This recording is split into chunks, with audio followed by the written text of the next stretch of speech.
우리 주님 말씀하시며, 주님 말씀하시며 내가 나가리라. 주님 뜻이 아니면 내가 멈춰서리라. 나의 가고 서는 것 주님 뜻에 있으니, 오 주님 나를 이끄소서. 다같이 주님 말씀하시며, 주님 말씀하시며 내가 나가리라. 주님 뜻이 아니면 내가 멈춰서리라. 나의 가고 서는 것 주님 뜻에 있으니, 오 주님 나를 이끄소서. 뜻하신 그곳에 나 있기 원합니다. 이끄시는 나로 순종하며 살리니, 연약한 내 영혼 통하여 일하소서. 주님 나라와 그 뜻을 위하여 뜻하신 그곳에 나 있기 원합니다. 이끄시는 나로 순종하며 살리니, 연약한 내 영혼 통하여 일하소서. 주님 나라와 그 뜻을 위하여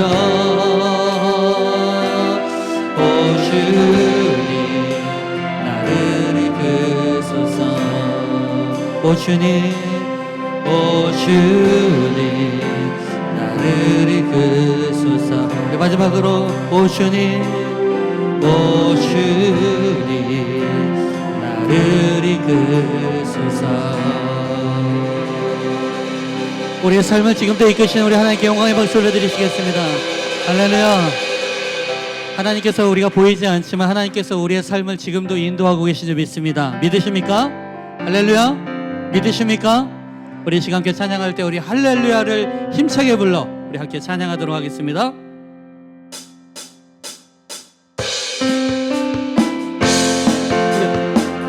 우리 시간 함께 찬양할 때 우리 힘차게 박수 치면서 우리 할렐루야를 힘차게 불러 우리 찬양합니다.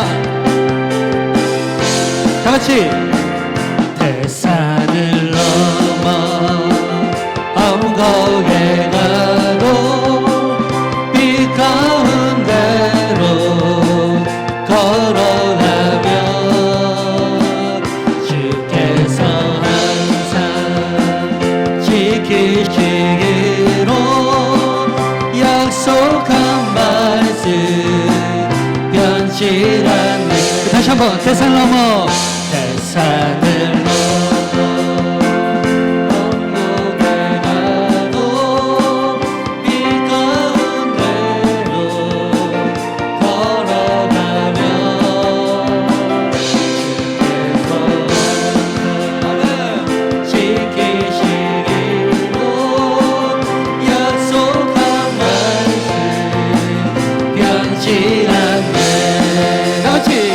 아는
힘차게 불러 영원히 주를 찬양하리. 광명한 그 빛 마음에 받아 찬란한 천국 바라보고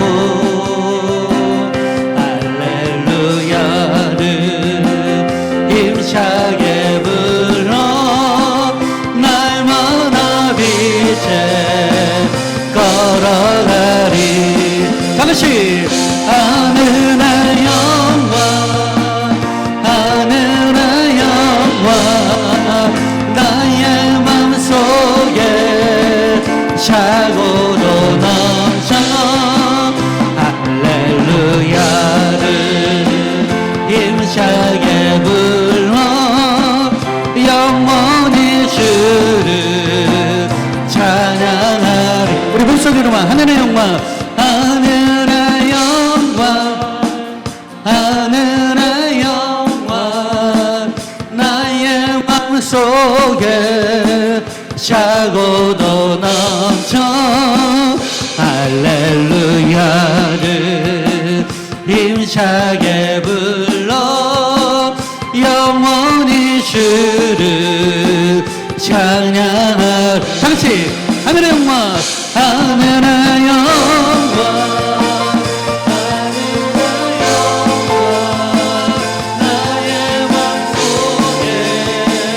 차고도 넘쳐 할렐루야를 힘차게 불러 영원히 주를 찬양하리. 다같이 이 눈에 아무 증거 이 눈에 아무 증거 하니 베어도 믿음만을 가지고서 늘 걸으며 이기에 아무 소리 하니 들려도 하나님의 약속 위에 서리나 걸어가세 믿음 위에 서서 나가세 나가세 의심 버리고 걸어가세 믿음 위에 서서 눈과 귀에 아무 증거 없어도 이 눈이 보기에는 어떠하든지 이미 얻은 증거대로 늘 믿으며 맘에 의심 없이 살아갈 때에 우리 소원 주 안에서 아멘. 걸어가세 믿음 위에 서서 나가세 나가세 의심 버리고 걸어가세 믿음 위에 서서 눈과 귀에 아무 증거 없어 주님의 거룩한 크고 맹세나 주 하나님 아버지는 참 이쁘다. 그 귀한 모든 약속 믿는 자에게 넘지 못할 무슨 일이 있을까. 걸어가세 믿음 위에 서서 나가세 나가세 의심 버리고 걸어가세 믿음 위에 서서 눈과 귀에 아무 증거. 3절입니다 주님의 거룩함을 주 하나님 아버지는 참 이쁘다. 그 귀한 모든 약속 믿는 자에게 넘지 못할 무슨 일이 있을까. 걸어가세 믿음 위에 서서 나가세 나가세 의심 버리고 걸어가세 믿음 위에 서서 눈과 귀에 아무 증거 걸어가세 걸어가세 믿음 위에 서서 나가세 나가세 의심 버리고 걸어가세 믿음 위에 서서 눈과 귀에 아무 증거. 우리 다같이 우리 걸어갑시다.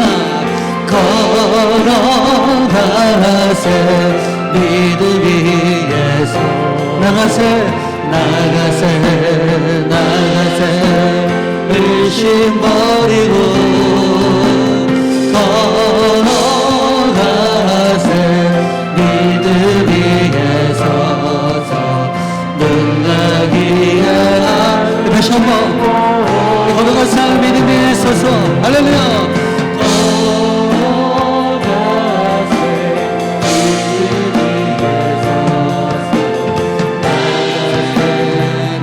의심 버리고 의심 버리고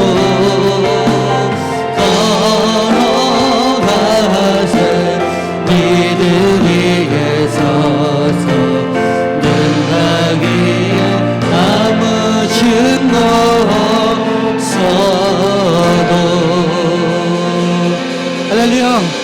믿음 위에 서겠습니다. 우리의 믿음을 보호하여 주시옵소서. 아멘.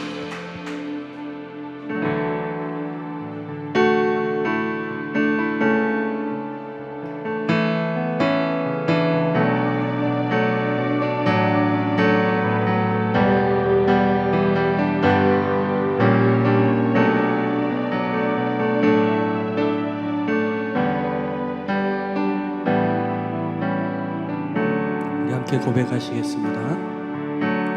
왜 나를 깊은 어둠 속에 홀로 두시는지, 어두운 마음은 왜 그리 길었는지,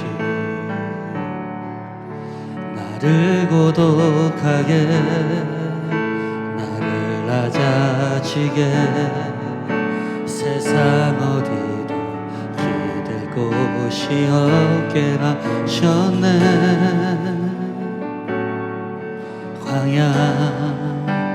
광야에 서 있네.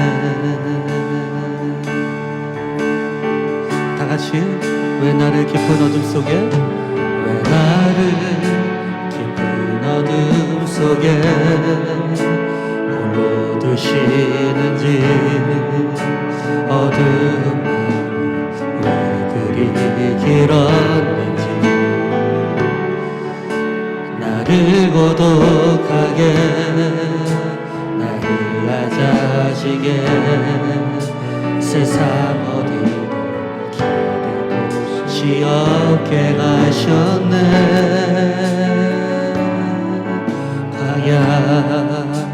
광야에 서 있네.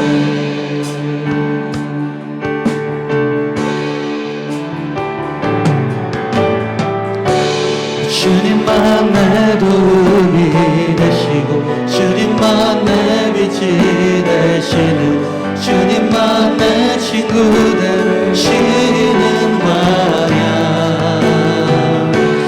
주님 손 놓고는 단 하루도 살 수 없는 곳,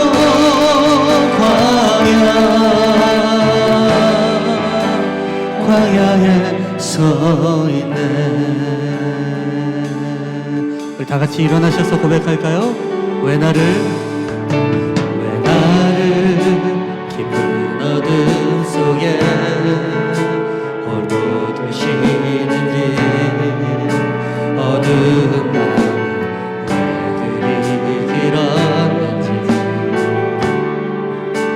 나를 고독하게,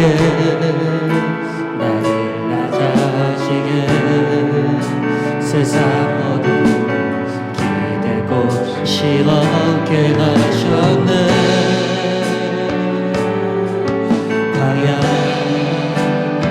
광야에 서 있네.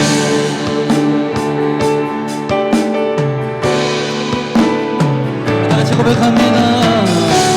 주님만 내 도움이 되시고, 주님만 내 빛이 되시고, 주님만 내 친구 되시는 광야. 주님 손 놓고 단 하루도 살 수 없는 곳, 광야.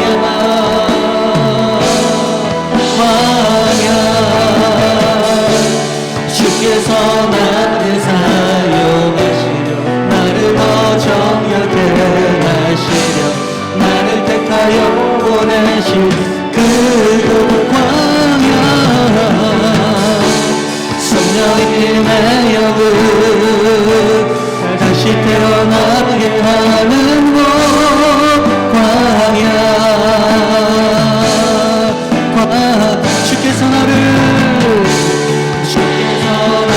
사용하시며, 나를 더 정결케 하시며, 나를 택하여 보내신 그곳 광야. 성령님의 영을 다시 태어나게 하는 곳,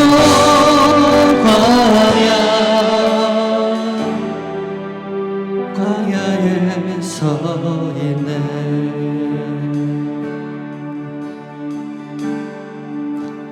내 자아가 산산이 깨지고 높아지려 했던 내 꿈도 주님 앞에 내려놓고 오직 주님 뜻만 이루어지기를 나를 통해 주님만 드러나시기를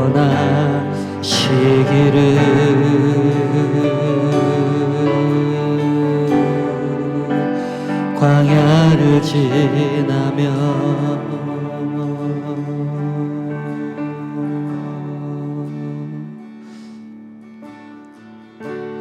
주께서 나를 사용하시려 나를 더 정결케 하시려 나를 택하여 보내신 그곳 광야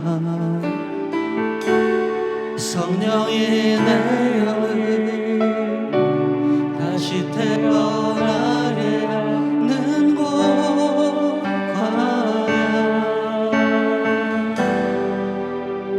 광야에 서 있네. 자, 우리 한번 따라해 쓰겠습니다. 멈춤, 더 나은 내일을 위한 축복의 시간. 자, 우리 다 같이 한번 읽어볼까요? 시작. 네, 오늘은 민수기 15장 말씀을 가지고 멈춤, 더 나은 내일을 위한 축복의 시간이라는 제목으로 함께 은혜를 나누고자 합니다. 민수기 15장은 하나님께서 모세에게 이제 너희들이 가나안 땅에 들어갈 텐데 그 가나안 땅에 들어가서 어떻게 살아야 되는지를 말씀하시는 본문이라 할 수 있겠습니다. 우리 민수기 15장 1절부터 3절까지 말씀을 다 같이 읽어보겠습니다. 시작. 여호와께서 모세에게 말씀하여 이르시되 이스라엘 자손에게 말하여 그들에게 이르라 너희는 내가 주어 살게 할 땅에 들어가서 여호와께 화제나 번제나 서원을 갚는 제사나 낙헌제나 정한 절기제에 소나 양을 여호와께 향기롭게 드릴 때 네, 하나님께서는 모세에게 백성들에게 이렇게 얘기해라 하면서 뭐라고 말씀하세요? 너희가 가나안 땅에 들어갔을 때 이렇게 예배자가 되어라 라는 거죠. 예배자가 되고 이러한 예배로 하나님께 향기롭게 예배를 드려라 라는 어떤 그런 신앙의 본질적인 말씀을 하시는 장면입니다. 오늘 이 민수기 15장 하나님께서 이게 다시 한번 말씀하시는 거거든요. 이 다시 한번 이스라엘 백성들을 향해서 너희는 예배자다라는 이 말씀을 주시는 이것을 보면서 여기에는 굉장히 중요한 메시지가 들어있음을 깨닫게 되었습니다.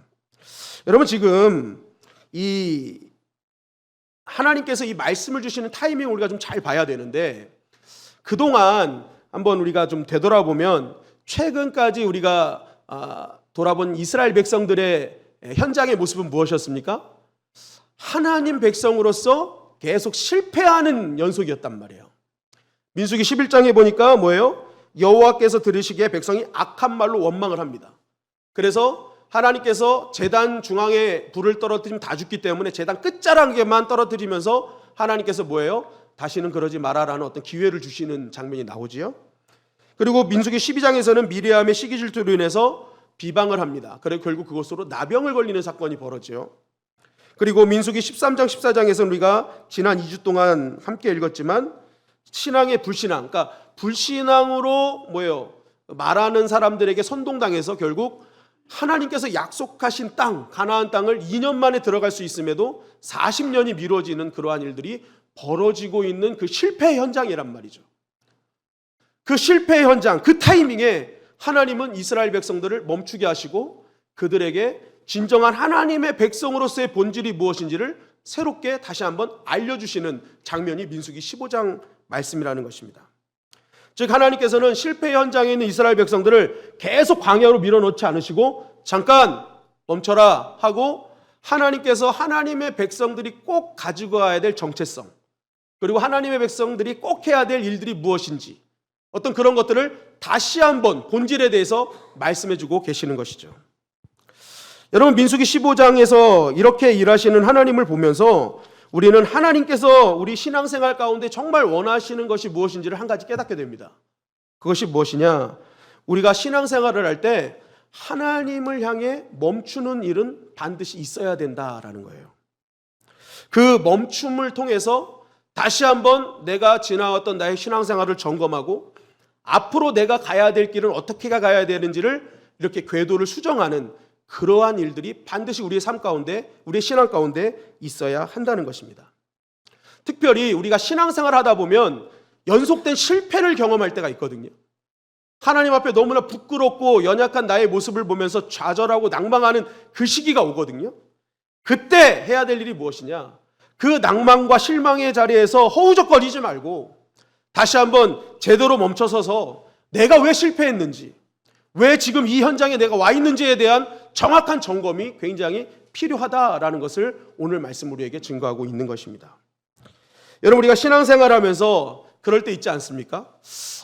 계속 이렇게 가면 안 될 것 같은데, 이러다가 분명히 하나님께 이게 벌 받을 것 같은데, 그럴 때가 있단 말이에요. 근데 놀랍게도 그런 걸 알면서도 때로는 뭐예요? 멈추지 않고 그냥 간단 말이에요. 그 똑같은 길로. 그래서 세상에서는 진작 우리에게 알려줬습니다. 왜 슬픈 예감은 틀린 적이 없나? 그죠? 왜 슬픈 예감은 틀린 적이 없나? 정말 가면 안 되는데 했는데 계속 가다가 하나님께서 뭐예요? 때로는 나에게 진노하실 때가 있다는 거예요. 바로 지금 하나님께서 이 이스라엘 백성을 멈추시는 타이밍이 바로 그 타이밍이라는 것입니다. 이스라엘 백성들은 지금 연속된 신앙의 실패를 맞이하고 있죠. 그것으로 인해 심판도 받았어요. 그리고 하나님의 약속이 40년이나 미뤄지는 그것도 경험합니다. 여러분, 자신들의 지금의 상황을 볼 때 얼마나 그 상황이 불편했을까요? 얼마나 두려웠을까요? 굉장한 실망과 좌절, 앞날에 대한 두려움으로 꽉 차 있을 겁니다. 하나님은 앞으로 나의 광야의 인생에 동행하실 건가? 과연 은혜의 하나님은 동행하실 건가? 아니면 이런 실패의 이런 모습을 실망하시고 이제는 심판의 하나님으로 같이 가시면 어떡하나? 그리고 하나님께서 이 광야에서 그동안 필요한 모든 것을 공급하셨는데 이제는 공급하시지 않으시면 난 어떡하나? 영적인 생각, 육적인 생각이 번갈아 가면서 굉장히 혼미케 되는 그런 상황이었을 것입니다. 그런데 바로 이때 하나님께서는 어떻게 하세요? 이스라엘 백성들의 여정을 멈추시고 그 상황에서 방향을 재설정해 주시더라는 거예요. 너희들이 가야 될 길, 너희들을 부른 이유, 너희들이 가나안 땅으로 가는 목적, 이것들을 다시 한번 하나님께서 알려주시더라는 것입니다. 내가 너희를 지금 가나안 땅으로 인도하는 것은 적과 꿀이 흐르는 축복만을 누리기 위해서 보내는 것이 아니라 하나님을 모르는 자들에게 들어가 하나님을 예배하며 우리는 진정한 하나님을 믿는 자손임을 알려줘서 그들에게 영원한 살 길을 제시해서 회복하는 것이 가나안 땅으로 들어가는 1차적인 목표다. 하나님께서는 적과 꿀이 흐르는 그것을 누리게도 하시지만 진짜 목표는 예배자가 되어 진짜 살아있는 하나님의 백성이 누구인지, 그 하나님의 백성이 어떻게 사는 것인지를 보여주기 위한 하나님의 목표가 있었던 것이죠. 그리고 지금 이 실패의 자리에 있는 이스라엘 백성들, 그들을 향해서도 말씀하시는 거죠. 너희들이 실패의 현장에 있을지라도 다시 지금 이 순간 멈춰서 너희들의 가던 길을 수정해서 다시 한번 하나님 바라보고 나아간다면 내가 너희들의 광야 인생을 책임져 줄 것이다. 여러분, 하나님께서 실패 현장에 있는 이스라엘 백성들에게 할 말이 얼마나 많으셨겠어요. 야, 내가 이집트에서 나올 때 애굽 사람들, 이집트 사람들에게는 10가지 재앙이지만 너희에게는 얼마나 이거 기적 같은 일이니? 하나님 살아계심을 보여주지 않았니? 그리고 출애굽해서 홍해를 가르고 거기를 건너게 하고 영원히 너희를 괴롭힐 것 같은 애굽의 그 놀라운 그 군대를 한꺼번에 수장시킨 거 너희들 보지 않았니?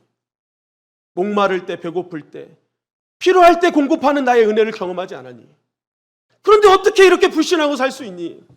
하면서 하나님께서 여러분 이스라엘 백성들에게 할 말이 되게 많으셨을 것 같아요. 그런데 하나님께서는요, 이러한 말씀 전혀 하지 않으시고 오히려 뭐예요? 진짜 본질이 뭔지, 너희의 정체성이 뭔지, 앞으로 너희가 무엇을 해야 되는지를 알려주시더라는 것입니다. 왜 그렇습니까? 우리의 인생 가운데 우리가 다시 살아날 힘은 어디서부터 오느냐? 우리의 본질을 회복하는 것에서부터 오기 때문에 그래요. 정말 우리가 왜 하나님이 나를 자녀 삼아 주셨고, 자녀 삼은 나를 향해서 하나님이 갖고 계신 목적은 무엇이고, 그 목적을 위해서 나는 어떤 길로 가야 되는지를 우리가 깨닫게 될 때 우리는 다시 사는 길로 갈 수 있기 때문에 하나님께서는 다 많은 소리 안 하시고 다시 한번 신앙의 본질, 우리의 정체성에 대해서 말씀해 주시는 것입니다. 여러분, 우리가 하나님을 기쁘시게 하는 신앙생활은 뭘까? 여러분 꼭 기억해야 될 것은요, 하나님을 기쁘시게 하는 신앙생활은요, 조금 천천히 느려도 하나님 앞에 바르게 신앙생활하는 것을 하나님은 원하신다는 거예요. 우리는 자꾸만 뭔가를 세상의 어떤 기준을 교회로 갖고 와서 빠름을 추구해요. 빠름. 세상은 빨라야 된다는 거예요. 그게 경제적이고 효율성이 있다는 거예요. 막 빨리. 물론 이 빠름이 가져다 준 유익은 있습니다. 빠름이 우리 삶 가운데 가져다 준 유익은 굉장히 많아요. 예를 들어서 굉장히 신제품을 우리가 빨리빨리 사용할 수 있잖아요. 그죠? 어떤 나라보다도 빨리. 그리고 그 빠름을 통해서 많은 이게 불편함이 편해지는 일들이 정말 우리 삶 가운데 벌어지잖아요. 그런데 이 빠름이 진짜 중요한 것은 오히려 퇴색시키는 것 같아요. 그게 뭐냐? 삶의 여유라는 거예요. 삶의 여유. 좀 느긋하게 천천히 갈 때 누리는 것이 여유 아닙니까? 근데 이게 빠름이다 보니까 사람들이 여유가 없어져요. 그러니까 인정이 메말라지는 거죠. 그러다 보니까 주변이 삭막해지는 일이 자꾸만 벌어져요. 그런데 여유가 있는 사람은요, 뭐예요? 주변을 들을 수 있어요. 주변을 바라보는 눈이 있어요. 그러니까 함께 가는, 그래서 그 사람이 함께하는 여유가 있는 사람들은 더욱더 많은 사람들과 함께 풍성한 은혜를 누리는 삶을 살아가는 것을 보게 되죠. 대한민국은 진짜 빨리인 것 같아요. 빨리. 그래서 산을 올라갈 때도 무조건 정상을 향해서 뛰어 올라가, 그냥 막. 그죠? 무조건 정상. 산에 오르는 재미가 뭘까요?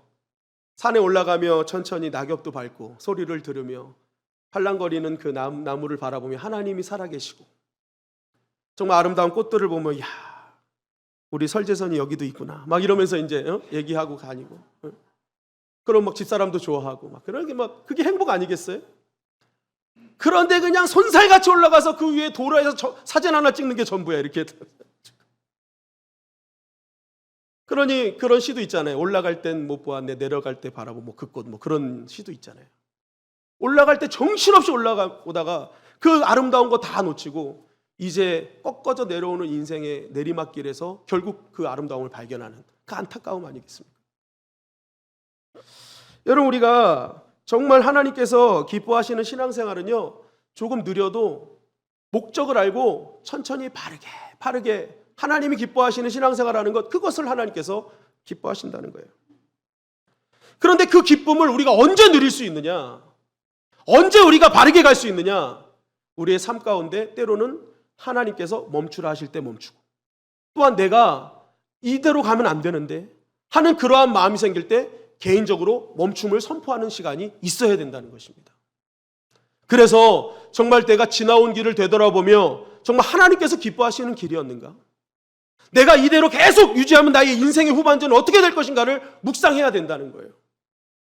만약 멈춰서 지나온 길이 정말 하나님이 기뻐하시지 않고 오히려 내가 지나왔던 길이 나의 가족을 아프게 하고 힘들게 했던 길이라면 그 멈춤의 시간을 통해서 다시 한번 하나님께서 원하시는 것, 나의 가정을 향해서 하나님이 나를 이 가정에 보내주신 목적을 발견하고, 나에게 직분을 주신 목적을 발견하고, 나에게 목장을 허락하신 그 이유를 발견해서 뭐예요? 궤도수정하는 거예요.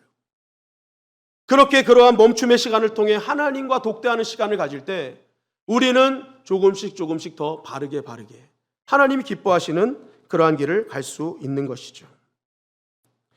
여러분, 바울은 참 많은 환난과 어려움이 있었던 인생인 것 같아요. 그럼에도 불구하고 그가 끝까지 사명을 감당합니다. 그 이유가 뭘까? 우리 성경 한 구절을 한번 보기를 원합니다. 사도행전 20장 13절 말씀입니다. 사도행전 20장 13절 말씀, 시작. 우리는 앞서 배를 타고 앗소에서 바울을 태우려고 그리로 가니 이는 바울이 걸어서 가고자 하여 그렇게 정하여 준 것이라. 네, 사도행전 20장의 시작은 그 말씀을 듣다가 떨어진 유두고를 살리는 장면으로부터 시작됩니다. 사도 바울이 그 유두고를 살리고 나서 다른 이제 선교지로 움직이게 되는데, 말씀을 보니까 사도 바울이 다른 선교 팀원들은 배를 타고 보내고 자신은 걸어가겠다고 얘기를 하는 거예요. 이게 이 유두고를 살린 곳이 드로아입니다. 드로아고 다음 장소가 이 말씀에 보니까 아소라고 돼 있죠. 아소. 지금 거리로 계산해 보면 한 60km 정도 된대요. 60km 되는 거리를 걷겠다는 거예요. 특히 이때는 바울이 노년의 나이고요. 또 고쳐지지 않는 질병을 짊어지고 있는 순간이었습니다. 노년의 나이에 질병도 있는 바울이 걸어서 가겠다. 이거는 노숙도 하겠다는 생각이거든요. 여러분, 선교팀이 얼마나 말렸을까요? 안 됩니다. 지금 가서 열심히 선교지에서 선교하려면 체력을 비축해야 됩니다 하면서 엄청 말렸을 거예요. 근데 바울은 그렇게 하지 않겠다는 거예요. 오늘 말씀해 보니까 바울이 걸어서 가고자 하여 그렇게 정하여 준 것이라. 이건 그 누구의 결단도 아니고 바울의 결단이었다는 거예요. 근데 바울이 얼마나 결단이 확고했는지 여기 정하여 주다라는 이 원어의 의미가요, 명령하다, 지시하다라는 의미입니다. 바울은 선교팀에 대해서 나이가 많고 경험이 많다고 해서 그 사람들에게 함부로 명령하거나 지시한 사람이 아니었습니다. 동역자의 정신으로 함께하는 사람이었어요. 그런데 어찌된 영문인지 이때는 좀 강하게 명령한 거예요. 난 걸어가겠다. 이게 무슨 말입니까? 바울이 단호하게 결정했다는 것을 성경은 말하고 있는 겁니다. 난 단호하게 말려도 소용없어, 난 걸어갈 거야 라고 했다는 것이죠. 그럼 바울은 왜 이런 결정을 했을까? 여러분, 바울은 항상 성령님과 동행하는 사람이었습니다. 그런데 그 성령님이요, 가는 곳곳마다 어떤 말씀을 하시냐면, 자, 너가 지금 유두고를 살렸듯이 어마어마한 하나님의 능력과 하나님의 은혜를 경험하는 순간도 있을 거지만 이제 앞으로 가는 길에는 많은 환난과 어려움이 너에게 또 기다리고 있어. 성령께서 가는 곳곳마다 그렇게 얘기를 하시는 거예요. 노년이고 질병이 있는 이 사도 바울, 아마 생각할 게 많았던 것 같습니다. 그래서 사도 바울이 뭐예요? 자진해서 지금 가던 사명의 길을 멈춤을 선포한 거예요. 잠깐! 나는 지금 걸어서 하나님과 독대하길 원한다. 그 60km의 여정을 하는 바울은 걸어가면서 하나님과 독대를 하는 겁니다. 하나님, 저는 노년입니다. 질병도 있습니다. 앞으로 여러 가지 사역을 한다고 하셨는데 이제는 세대 교체가 이루어져야 되지 않을까요? 나 같은 자를 왜 계속 쓰시려고 하십니까? 하면서 하나님과 계속 독대하며 간 거예요. 하나님의 뜻은 무엇입니까? 하나님, 제가 지금 가는 길이 맞습니까? 하나님, 내가 갖고 있는 하나님을 향한 열정이 이제 식어져야 되고 더 새로운 이 열정을 누군가에게 전수해줘야 될 때 아닙니까? 하면서 그 여정을 걸어서 하나님과 독대하며 간 것입니다. 그렇게 하나님과 온전한 독대의 시간을 마친 바울은 이렇게 고백합니다. 사도행전 20장 23절 24절 말씀입니다. 시작. 오직 성령이 각 성에서 내게 증언하여 결박과 환난이 나를 기다린다 하시나 내가 달려갈 길과 주 예수께 받은 사명 곧 하나님의 은혜의 복음을 증언하는 일을 마치려 하면은 나의 생명조차 조금도 귀한 것으로 여기지 아니하노라. 자, 바울에게 성령이 계속 얘기한 거예요. 너가 가는 길이 결박과 환난이 너를 기다릴 거야. 그러나 바울의 결론은 뭐였어요? 나는 그래도 끝까지 갑니다 라는 거예요. 끝까지 갑니다.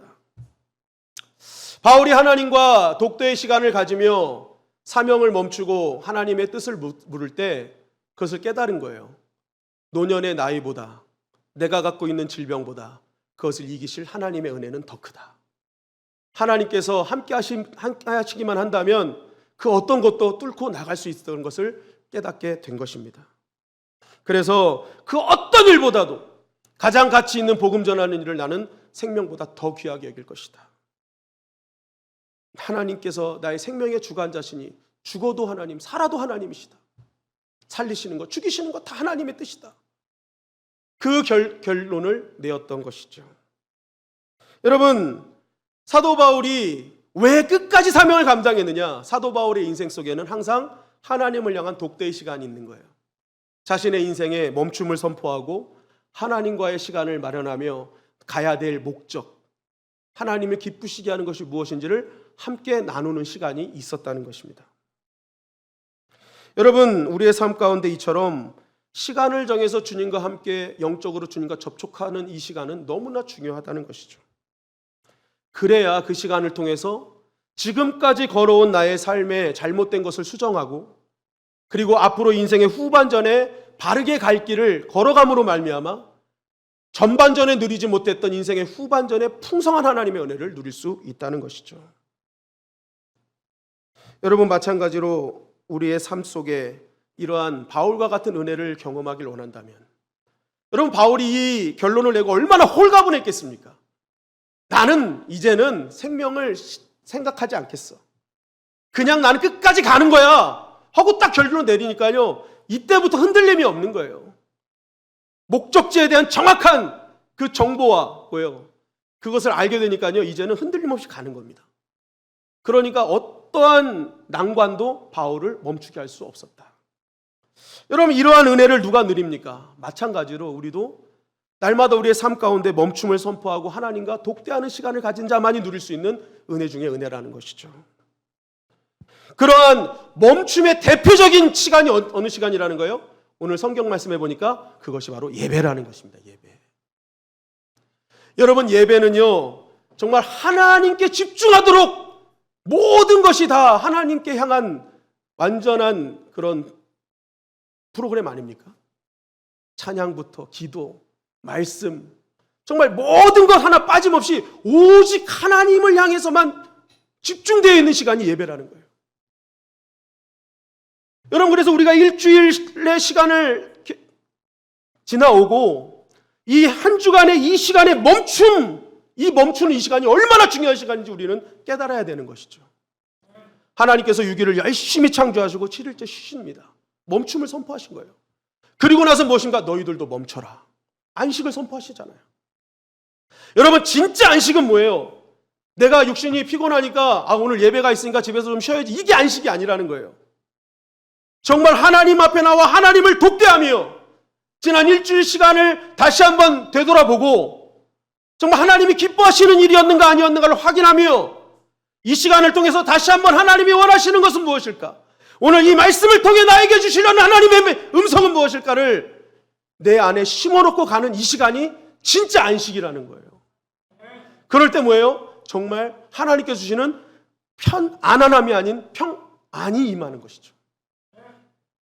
여러분, 하나님 주신 축복은요, 편안한 것이 아닙니다. 평안이에요. 평안. 평안해지면요, 내 주변에 어떤 불편함도 이겨나갈 수 있는 거예요. 그런데 누가 평안해질 수 있느냐? 바로 이 한 시간의 예배를 통해서 다시 한번 나의 삶의 모든 인생의 모든 것을 점검하고 신앙을 점검해서 하나님 기뻐하시는 길로 궤도 수정하는 그 사람이 진정한 평안을 누리고 하나님께 주시는 진정한 능력으로 세상을 이겨나갈 수 있다는 것입니다. 여러분, 그래서 우리가 이 너무나 바쁘게 살아가는 이러한 신앙생활, 이러한 삶 속에서 우리의 신앙생활을 유지하는 힘은요, 빠르게 뭔가를 이루려고 하기보다는 좀 느린 것 같지만, 좀 더딘 것 같지만, 좀 손해보는 것 같지만 그 시간에 멈춰서서 나의 삶을 다시 한번 되돌아보는 그 시간이 정말 중요하다는 것입니다. 예수님께서 십자가를 지시기 전에 겟세마네 동산에 올라가 멈춤을 선포하셨어요. 그리고 나서 정확한 궤도로 수정하셨죠. 하나님, 이 잔이 맞습니까? 이 잔이 맞다는 걸 알게 되시죠. 십자가를 지셨어요. 반드시 궤도 수정 전에 멈춤이 있다는 거예요. 다니엘이 10대 때부터 시작해서 80세가 되기까지 고위직에서 하나님께서 주신 은혜를 마음껏 누렸습니다. 그 70년이라는 시간 동안 이 다니엘을 내리기 위한 엄청난 술수들이 있었죠. 음모들이 있었어요. 그런데 다니엘은 무너지지 않아요. 왜 그랬을까요? 다니엘은 하루에 3번씩 하나님을 향해 멈춤의 시간을 선포했어요. 아침, 점심, 저녁. 자기가 기회가 될 때마다 자신의 모든 것을 멈추고 하나님과 독대했습니다. 하나님이 여기서 이겨나갈 방법은 무엇입니까? 어떻게 하면 이길 수 있겠습니까? 그 멈춤의 시간을 통해 하나님은 다니엘에게 지혜와 명철을 부어주시고 사자굴 속에 들어갈지라도 담대한 믿음을 주셔서 그 모든 상황을 이기게 하시는 축복의 주인공으로 삼아 주셨다는 것입니다. 여러분, 믿음은요, 내가 당연히 마셔야 될 쓴 잔을 피하는 것이 아니라 그 쓴 잔일지라도 주님 안에서 먹는 것이라면 기꺼이 먹는 것이 믿음인 것입니다. 나에게 주어진 십자가를 외면하지 않고 그 십자가를 짊어지고 가는 것, 그것이 살아있는 믿음이죠. 그런데 그 믿음은 언제 가능하냐는 거예요.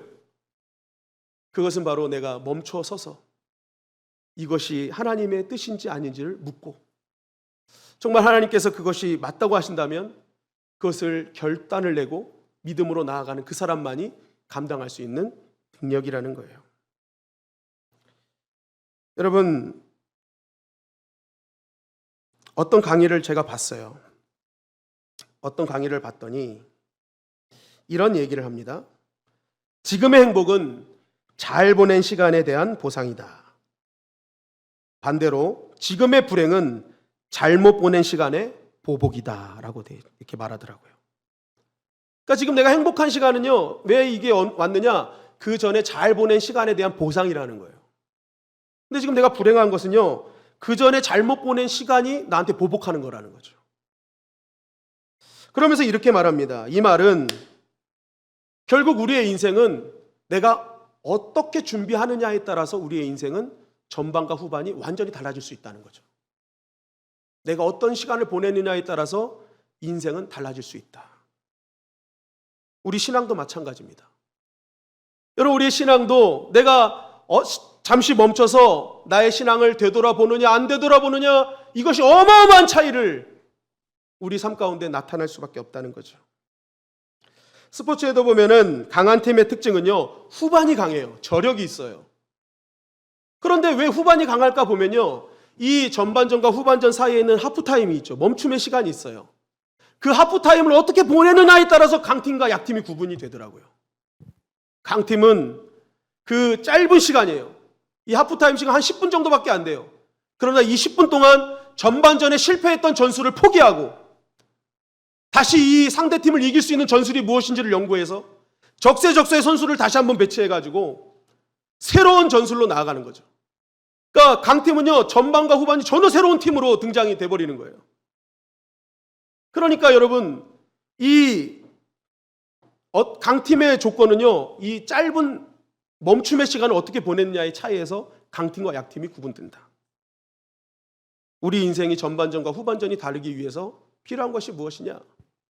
여러분, 우리 전반전이 잘 됐다고 해서 후반전이 무조건 잘 될 거라고 여러분 확신해서는 안 됩니다. 전반전이 또한 실패했다고 후반전도 실패할 거라고 여러분 생각해서도 안 돼요. 중요한 것은 그 전반과 후반에 있는 그 중간에 멈춤을 시간을 통해서 나를 어떻게 다시 한번 하나님의 목적 가운데 세우느냐, 그 시간이 정말 중요하다는 것입니다. 그럴 때 우리는 전혀 새로운 인생의 후반전을 누릴 수 있고 그 후반전에서 베풀어 주신 하나님의 놀라운 은혜를 경험할 수 있다는 것이죠. 그런데 만약 이렇게 내가 자발적으로 하나님 앞에 이거 아닌데 할 때 멈추지 않으면요, 때로는 하나님의 강권적인 하나님의 방법으로 멈추게 하실 때도 있다. 그런데 하나님께서 멈추게 하시는 방법은요, 내가 이 땅에서 정말 이루어지지 않았으면 하는 일들로 때로는 이루어져요. 육신의 어려움들. 왜 그럴까요? 그렇게 안 하면 멈추질 않기 때문에. 그러니까 여러분, 우리는 자발적으로 서는 것이 정말 중요합니다. 안 그러면 하나님이 강압적으로 세우시거든요. 왜 그러냐면 정말 브레이크 없이 죽음을 향해 질주하는 당신의 백성을 하나님이 가만 보고 계시겠어요? 어떻게든지 하나님은 살리시기 위해서 하나님의 방법으로 멈추게 하신다는 거예요. 중요한 것은 내가 원치 않는 방법으로 비록 멈췄지만 그 하나님께서 나를 오히려 멈췄다는 사실을 깨닫고 그 멈춤의 시간을 통해서 다시 한번 하나님이 원하시는 것이 무엇인지를 우리가 다시 한번 깨닫고 수정해서 나아간다면 그 멈춤은 도리어 나에게 축복이 될 수 있다는 것입니다. 여러분, 세상에서 살다 보면 이 빠른 세상에 멈추어 선다는 것, 이거 어떻게 보면 되게 손해보는 것 같고 지는 것 같고 굉장히 멍청한 짓 같아요. 그러나 하나님 안에서 나를 멈추고 자기를 격리하는 자는 반드시 그것을 통해서 하나님께서 주시는 더 높은 차원의 은혜를 경험하게 하신다는 것입니다. 이번에 이 코로나로 인해서 우리가 자가격리를 다들 많이 하셨잖아요. 근데 참 이것이 우리를 향한 훈련이 아닐까 이런 생각도 합니다. 이 어떤 이유에서든지 우리가 격리가 되었을 때 오히려 그 시간에 가만히 하나님께서 나에게 허락하신 멈춤의 시간임을 깨닫고 그 시간을 도리어 하나님이 원하시는 나의 그런 정체성, 그것을 다시 한번 설정하고 나의 인생의 궤도를 수정하는 시간이 된다면 그 시간은 정말 축복의 시간이 아닐까. 우리의 삶 가운데 여러분, 하나님이 때로는 멈추게 하실 때 그것을 도리어 축복으로 받아들이시고 그 멈춤의 시간을 하나님께서 기뻐하시는 궤도로 수정하는 저와 여러분들이 되시기를 주님의 이름으로 간절히 축원합니다.